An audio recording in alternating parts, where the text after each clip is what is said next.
Hello, critical thinkers. Hope all is well. Thank you for coming tonight.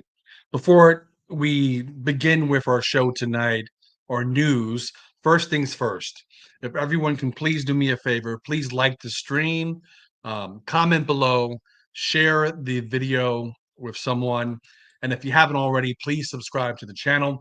It greatly helps with the algorithm. For many of you who don't know, this type of content is not widely shared amongst YouTube. So this is really truly a grassroots type channel. I want to thank everyone. We have over 1800 subscribers to date. So first and foremost, thanks to everyone who has supported the channel. And if you feel compelled to do so, you can feel free to financially help the channel. In terms of contributions, you can do so via Cash App. The Cash App name is Critical Convo HR. And the other way of contributing is via a super chat, super thanks, and thank you. Just thank you, everyone who supported the channel. For those of you who are new to the channel, this channel started actually in August of 2024. But back in December of 2024, this channel has taken a different turn. I used to cover a lot of human resource issues, sexual harassment, workplace interventions, employee relations, and stuff of that nature. That with the Robert Brooks murder, the channel has turned to cover the Department of Corruption and Criminal Sadists, aka New York State DOCCS. Okay. So today we're going to be covering a story in regards to a correction officer who is in the process of suing the Department of Corrections over sexual harassment and racism. So it's unclear whether she is currently still employed by DOCCS, but she's going through a process of trying to get this resolved through the New York State Department of the New York State Division of Human Rights. So, and again, for those of you unfamiliar with the channel and with myself, my background is I'm a 20 plus year human resource professional. I've worked in predominantly nonprofit organizations my entire career, and I've done employee relations, harassment investigations.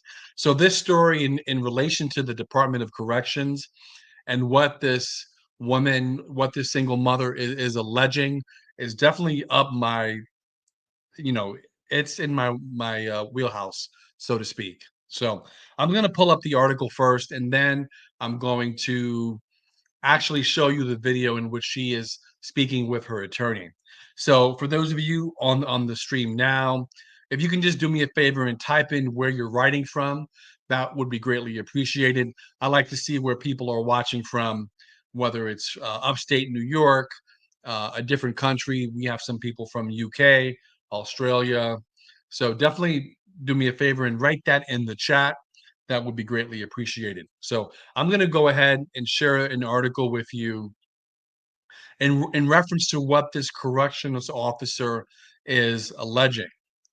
For those of you who don't know, in my opinion, I have to preface this with in my opinion, the New York State Department of Correction and Community Supervision is one of the most corrupt, it's one of the most sadistic paramilitary organizations that we have in the United States of America. For those of you unfamiliar with New York State DOCCS, it is written into their collective bargaining agreement that DOCCS cannot terminate their own corrections officers. It has to go through an arbitration process of three party arbitrators have to hear the case, and 90% of the time, correction officers who New York State DOCCS want to terminate, they're unable to be terminated. So that's why you have the Messiah Nantries, you have the Robert Brooks. Incarcerated individuals have been brutalized for decades behind bars. What we saw in December on video, what we saw with what we heard about it in reference to Messiah Nantry, this is not new information. This has been going on for decades. So therefore, the culture is so morally bankrupt that officers have been getting away with murder for years. Officers have been getting away with brutalizing those incarcerated for decades, and nothing has been done about it. It's rare that we see correction officers go to prison for this, and it doesn't happen frequently. Now we're seeing in the Robert Brooks case, it's been very slow. It was very slow to get these officers indicted, and to date, none of these officers are behind bars that were involved in the Robert Brooks murder. So I just want to set the landscape and give you an idea of what to expect in the New York State Department of Corrections. So if you can imagine, we have a culture where correction officers get away with murder, they get away with brutality, they get away with tormenting and torturing those incarcerated. How do you think they behave amongst themselves, and how do you think they take to any individuals who attempt to change the culture or to blow the whistle? So this story that we're about to go into, it's about a woman who has complained, gone through the chain of command, complained about the treatment an incarcerated individual underwent behind bars. So I'm going to go ahead and pull up this article now and share this with you, and we will go over the story, and we will see what insights we get from this.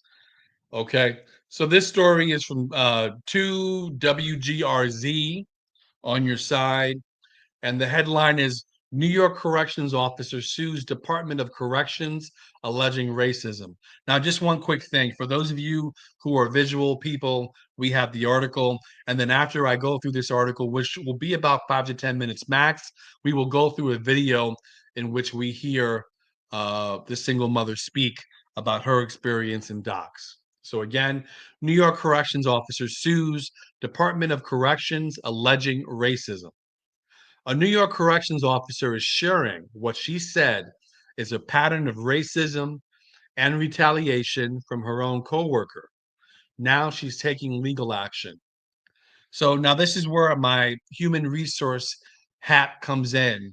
Having done human resources for over 20 years, actually going more toward 25 years, I can tell you that when you begin to file a complaint against a manager, typically that's the beginning of the end for you. I don't want to paint a Snow White picture that there's always justice in workplaces, because there isn't. And typically, the powers that be in organizations, whether it be an executive director or senior leadership, when you begin to complain, oftentimes you will have a target on your back. And as we know, that's no different in the New York State Department of Corrections. In fact, that targeting is intensified because it is a paramilitary organization. So it's heightened. So let's go continue on. Buffalo, New York. A New York corrections officer has filed a lawsuit against the Department of Corrections and Community Supervision, DOCCS, for what she claims is a pattern of racism, harassment, and retaliation from her coworkers. So she is claiming, racism, harassment, and retaliation. And for those of you who don't know, retaliation means that, retaliation comes in different forms. For example, if you were to file a complaint and your employer, your manager, puts you in a different a work assignment that's less favorable, if if they reduce your hours, that could be seen as an act of retaliation. If they treat you differently, that could be seen as an act of retaliation. So Angela Joyce Wells spent 7 years working for the state prison system, working for 3 different facilities. She says things changed after she reported a coworker for how they treated an inmate. So we all know about the blue wall of silence. There should not be anyone, quote unquote, ratting or filing a complaint against a fellow coworker, especially in defense of an incarcerated individual. For those of you new to the channel, I've covered stories in reference to the typical brutality complaint that comes from someone incarcerated is that they're violated, they're beaten, and then their correction officers will file a false report. It's corroborated by the coworkers, and correction officers are expected to go along with these complaints. They're expected to sign off on these complaints, to sign off on these use of force reports. So in this case, she complained about how they treated an incarcerated individual. Let's continue on with the article. There was an incident. One of my coworkers called an inmate the N word. I reported that to my supervisor. Then I started to be treated unfairly or retaliated against, she told Two on Your Side. Wells said she was labeled a snitch, given undesirable assignments, and even threatened in the parking lot. So, for those of you not familiar with the correctional officer strike, I've heard reports of those correction officers who did not strike, who stayed on. Some were physically attacked, some had their cars vandalized, and this is part of the paramilitary organization called the Department of Corrections. Let's continue on. At one point, she claims a coworker ripped up her time card and stuffed it into a vending machine. A black woman and single mother of three, Wells says it wasn't just bullying, it was racism, sexism, and silence from those in charge. Quote, they don't see me as an equal or people of color as an equal.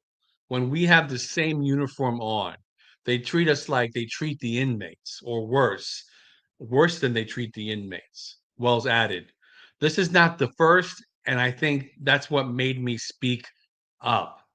It's just the same thing over and over again, and no one seems to have a problem with it. We are treated differently. The N word is just thrown around at my job. The things they say about females is just crazy to me, and no one speaks up about it or says anything. So basically, you have this individual, this woman correction officer, claiming that this is part of the culture, that correction officers, saying and using the N word, using that on incarcerated individuals. This is part of what they do. If you believe her, do me a favor. If you believe this is possible, write yes or write Y in the chat. If you disagree with her, write N in the chat as well. So I'll get a sense of what people believe. Let's move on. Uh, Okay. The New York Division of Human Rights has found probable cause in Wells' case. A formal hearing has now been set for January of 2026. So basically, her and her attorney filed a complaint with the New York State Division of Human Rights.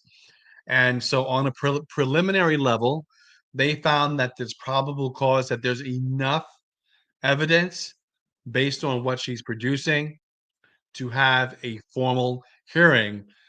And my understanding is these formal hearings are public. They're public. I made an attempt through a FOIA request to get a copy of her complaint that she filed with the New York State Division of Human Rights. I have not heard back yet. So I did make an attempt to get a copy of the complaint to learn more about what specific allegations she is alleging. So WGRZ did reach out to docs to get their response. A spokesperson said they do not comment on pending litigation, and that is the end of this article here. So I'm actually going to pull up a video, but beforehand, I just want to do a little quick commercial. if you haven't already, if y'all could do me a favor, please like the stream, like the video, comment. A couple of people made some comments, and if you can share this with someone, and if you haven't already, please subscribe to the channel. I'm extremely grateful for the 1,800 plus subscribers the channel has. Let's try to get that to 2,000 subs. That would be greatly appreciated. And if you do appreciate the content, you can feel free to make a contribution via Cash App, Critical Convo HR, or do a super chat, super thanks. And mind you, doing a like doesn't cost you anything. So if you're able to give this video a like, that will be greatly appreciated. So what I'm going to do now is pull up the actual video interview that was given through WGRZ, and we're going to take a look and listen to what she has to say directly. Okay. Give me one quick second. I'm going to pull that up and let's see what Angela Wells has to say.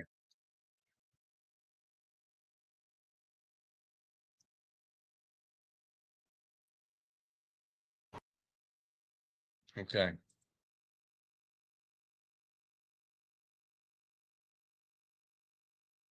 Okay, here we go. After nearly 7 years working in New York's prison system, Angela Joyce Wells says her concerns didn't come from the inmates, it came from her fellow officers. There was an incident where we were handling or putting an inmate back into. Oh, and just one quick thing. It's funny because what the media wants you to believe, and this is something that I've covered extensively, is that the job of a correction officer is one of the most dangerous jobs that you can have. And mind you, I do believe there is potential danger in the role of a CO. I do believe that. I'm not going to sit here and say there's zero danger because that's not truthful. But the media has painted this picture that correction officers, they're being, slaughtered and they're being beaten on a daily basis. I have debunked that myth already. In the last 26 years, there has been zero correctional officer deaths. And I find it interesting that Angela stated here that she didn't have much to worry about from from the inmates, from the incarcerated individuals. That she worried more about her fellow correction officers. His cell, and one of my coworkers called him the N-word. I reported that to my supervisor, and then I started getting treated unfairly or retaliated against. Okay, just one quick thing. This is one thing that was mentioned in the article. She reported the incident. She reported that an incarcerated individual was called the N-word, and that's when the retaliation started. Now, what is being alleged here is not different from many organizations in the United States of America. When you begin to file, when you begin to complain, that's typically the beginning of the end. So just understand, and I'm not trying to discourage people from filing any sort of harassment complaint. HR is there for a purpose, but HR is not typically your friend. The role of HR is to protect the organization from liability. And so you will have some good HR people that will do the right thing. They'll investigate, but you'll also have some HR people that will begin to focus on how they can transition you out of the organization without making it seem like retaliation. Wells says she was labeled a snitch, assigned undesirable jobs, ignored when she asked for help, and even confronted in the parking lots. I would go into work and my time card would be missing or be written. It would be ripped up, and then my time card would be in the vending machine. I was approached by other officers who invited me to the parking lot to fight me because of the things that I reported. A Black woman and single mother of 3, Wells says it wasn't just bullying, it was racism, sexism, and silence from those in charge. They don't see me as an equal. Just one quick thing. One thing that resonated with me in what she said was silence.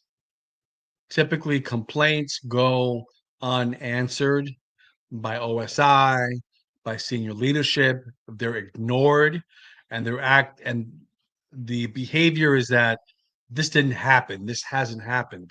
So the fact that she's complained and it has been ignored doesn't really surprise me. Or they don't see people of color as an equal when we have the same uniform on. They treat us how they treat the inmates, or worse than they treat the inmates. So Angela has made an allegation that it doesn't matter that she's a correctional officer or if it was a black correctional officer, that they get treated poorly as well. And maybe for the next live stream, I'll do a post about the ethnic breakdown of correctional officers, whether there are many African American or people of color serving as correctional officers. I don't know those stats.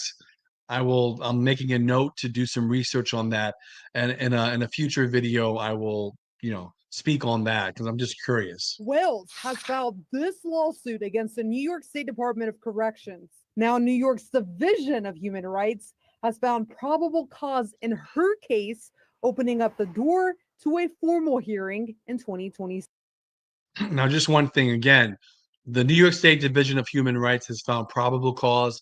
It doesn't mean that they necessarily believe the allegations, but what they're saying is that there's enough evidence or there's enough there to pursue a formal hearing. Retaliation is a claim that silences people, keeps people fearful, and keeps people stuck. Wells says the stress sent her to counseling, and some days she didn't want to show up at all. It's depressing. I get very bad anxiety before I'm about to go back to work.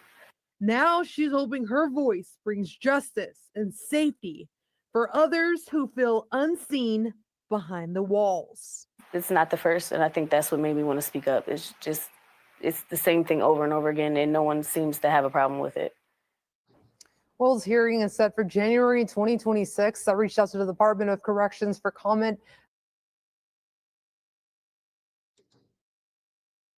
Okay, so I just paused it there, stopped it there for a second. That's really the end of the footage that we're going over now. Okay, so basically, there's going to be in the future, January 2026, there will be the hearing to determine whether she was actually retaliated against.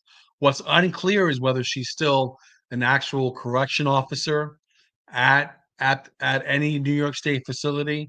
I'm not quite sure if she is or if she isn't.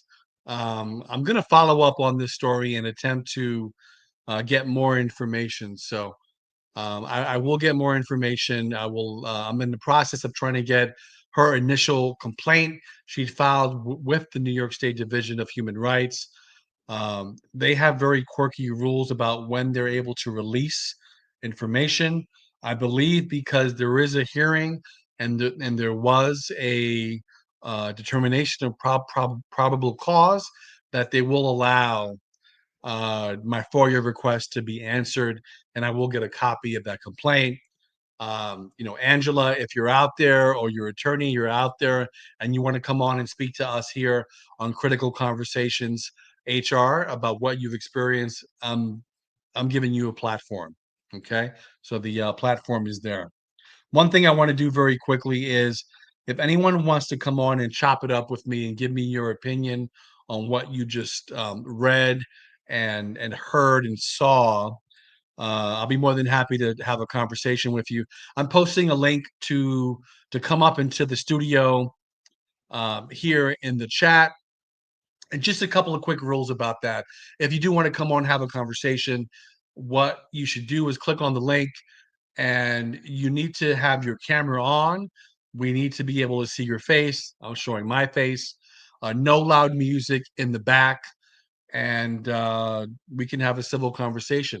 If you're someone who disagrees with me and you have a difference of opinion, I would prefer to chit chat with you first before anyone else. But by all means, I welcome all conversations. So if you click on that link, click on allow access to your mic on StreamYard, allow access to your mic, and your camera, and then you have to click on enter the studio so I can see you in the studio. Okay, so and unless you click on enter the studio, I won't be able to see you or know that you actually want to come on and have a conversation. So um, what I'll do just very quickly is go over a couple of quick comments. We have Elizabeth Miller. Hello, Elizabeth. Welcome. A good evening to you. Thank you for being here. Really, really appreciate it. We have Sean saying Alligatorville turned Florida. Officials away wanted to see it. Okay. You definitely have to elaborate more on that, Sean. We have Sean again. Yes, I believe her. People without kindness. People without kindness. So, I've spoken about the environment, how brutal it is to be a corrections officer, and for anyone who has any sort of morals or moral fiber, I don't see them lasting long, because you're expected to bear witness to the assaults, to the brutality, and turn the blind eye. Now that's a question, probably for another stream. Can you be considered a good corrections officer if you see these things happening and do nothing about it? So do me a favor, if you're watching this after the live stream, during the replay, let me know. Can you be a good correction officer, see this brutality occurring in our New York State prisons, and do nothing about it? And to go further, there are people that will sign off on these incident reports, use of force reports, and will work with other COs to get people thrown in the shoe. So if you believe that to be a good corrections officer, you do have to speak up and not tolerate that behavior, let me know in the chat or let me know in the comments below. For those of you joining us for the first time now, thank you for being here. Please like the video, comment, share the stream, share the video. And if you haven't done so already, please subscribe to the channel. So subscribe to the channel. So at this moment, we have nobody in the back studio. So I'm going to close this out. So again, as I mentioned, I'm going to be following this case. The hearing is not set for January of 2026. We have some time. So I will attempt to get further information about specifically what actions were taken in terms of the retaliation. And Angela, if you're listening to this, you're more than welcome to come on and speak about your experience as a corrections officer, and speak about the retaliation that you experienced. So, okay. So for everyone out there, I want to say thank you for being on. As I say in all of my videos, my goal is to go deeper than what the mainstream media is telling and sharing with you. Everyone, take care. God bless, and see you next time. Enjoy your weekends. Bye-bye.